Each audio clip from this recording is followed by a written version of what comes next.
आरती करतायत नेमकं काय कारण आपण बघू की माननीय हिंदू सम्राट सरसेनापती बाळासाहेब ठाकरे यांची जी काही इच्छा होती की अयोध्येमध्ये राम मंदिर व्हायला पाहिजे, ते रामलल्लाची आज वर्षपूर्ती आहे. त्यानिमित्त बाळासाहेबांचं स्वप्न साकार झालं आहे, त्याला वर्ष पूर्ण झालं आहे. त्यानिमित्त सर्व शिवसैनिकांचा आपण जो बघू तो काही जयघोष आहे.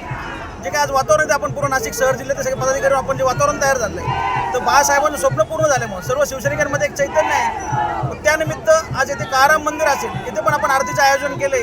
त्यानंतर आपण जे काही गोदा आरती आहे, तर गंगेवर सुद्धा आपण गोदा आरतीचं मोठ्या स्वरूपात आयोजन केलं आहे.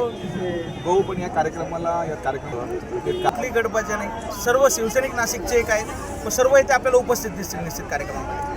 नाशिकच्या पालकमंत्री पदावरून अजूनही रस्सीखेच सुरू आहे. दादा भुसे यांचं नाव नाशिकच्या सर्व शिवसैनिकांची एकच इच्छा आहे की नाशिक जिल्ह्यातला पालकमंत्री व्हायला पाहिजे.